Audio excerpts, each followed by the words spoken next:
Hello दोस्तों, exam network के इस प्लेटफॉर्म पर आपका स्वागत है। आज हम जानेंगे कि भारत में राष्ट्रपति का चुनाव कैसे होता है।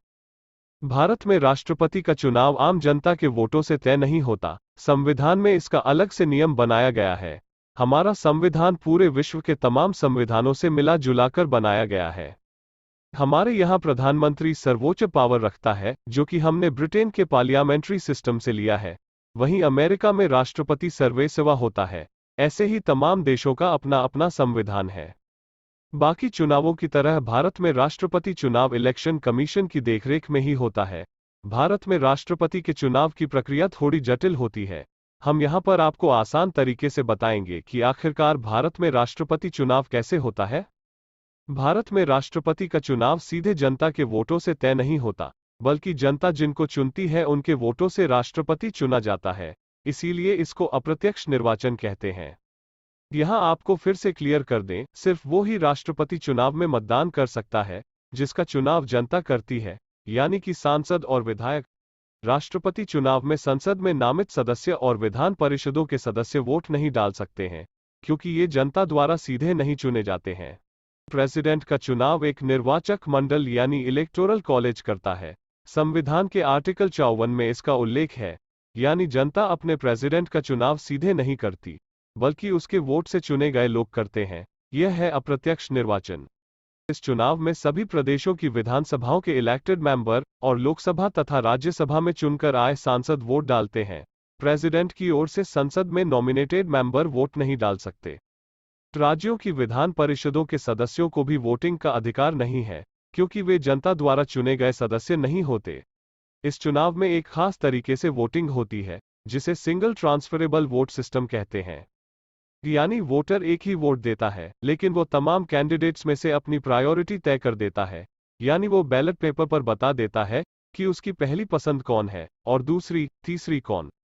यदि पहली पसंद वाले वोटों से विजेता का फैसला नहीं हो सका, तो उम्मीदवार के खाते में वोटर की दूसरी पसंद को नए सिंगल वोट की तरह ट्रांसफर किया जाता है। इसलिए इसे सिंगल ट्रांसफरेबल वोट कहा जाता है। वोट डालने वाले सांसदों और विधायकों के वोट का वेटेज अलग अलग होता है। दो राज्यों के विधायकों के वोटों का वेटेज भी अलग होता है। यह वेटेज जिस तरह तय किया जाता है उसे आनुपातिक प्रतिनिधित्व व्यवस्था कहते हैं। वर्तमान में देश के राज्यों के सभी विधायकों के वोट का वैल्यू 5,43,231 है। वहीं लोकसभा के सांसदों का कुल वैल्यू 5,43,200 है। प्रेसिडेंट के चुनाव में सबसे ज्यादा वोट हासिल करने से ही जीत तय नहीं होती है। प्रेसिडेंट वही बनता है जो वोटरों यानी सांसदों और विधायकों के वोटों के कुल वेटेज का आधा से ज्यादा हिस्सा हासिल करे। यानी इस चुनाव में पहले से तय होता है कि जीतने वाले को कितना वोट यानी वेटेज पाना होगा। इस समय प्रेसिडेंट इलेक्शन के लिए जो इलेक्टोरल कॉलेज है, उसके सदस्यों के वोटों का कुल वेटेज 10,98,882 है। तो जीत के लिए कैंडिडेट को हासिल करने होंगे 5,49,442 वोट। जो प्रत्याशी सबसे पहले यह कोटा हासिल करता है, वो प्रेसिडेंट चुन लिया जाता है। लेकिन सबसे पहले का मतलब क्या है? इस सबसे पहले का मतलब समझने के लिए वोट काउंटिंग में प्रायोरिटी पर गौर करना होगा। सांसद या विधायक वोट देते वक्त अपने मतपत्र पर बता देते हैं कि उनकी पहली पसंद वाला कैंडिडेट कौन है, दूसरी पसंद वाला कौन और तीसरी पसंद वाला कौन आदि। सबसे पहले सभी मतपत्रों पर दर्ज पहली वरीयता के मत गिने जाते हैं।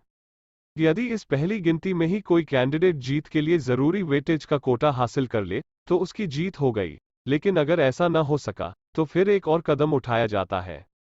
पहले उस कैंडिडेट को रेस से बाहर किया जाता है जिसे पहली गिनती में सबसे कम वोट मिले। लेकिन उसको मिले वोटों में से यह देखा जाता है कि उनकी दूसरी पसंद के कितने वोट किस उम्मीदवार को मिले हैं। फिर सिर्फ दूसरी पसंद के ये वोट बचे हुए उम्मीदवारों के खाते में ट्रांसफर किए जाते हैं। यदि ये वोट मिल जाने से किसी उम्मीदवार के कुल वोट तय संख्या तक पहुंच गए तो वह उम्मीदवार विजयी माना जाएगा। अन्यथा दूसरे दौर में सबसे कम वोट पाने वाला रेस से बाहर हो जाएगा और यह प्रक्रिया फिर से दोहराई जाएगी। इस तरह वोटर का सिंगल वोट ही ट्रांसफर होता है। यानी ऐसे वोटिंग सिस्टम में कोई मेजॉरिटी ग्रुप अपने दम पर जीत का फैसला नहीं कर सकता है। छोटे छोटे दूसरे ग्रुप्स के वोट निर्णायक साबित हो सकते हैं। यानी जरूरी नहीं कि लोकसभा और राज्यसभा में जिस पार्टी का बहुमत हो, उसी का दबदबा चले। विधायकों का वोट भी अहम है।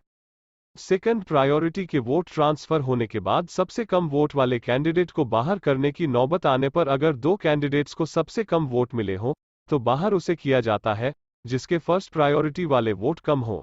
अगर अंत तक किसी प्रत्याशी को तय कोटा न मिले तो भी इस प्रक्रिया में कैंडिडेट बारी बारी से रेस से बाहर होते रहते हैं और आखिर में जो बचेगा वही विजयी होगा।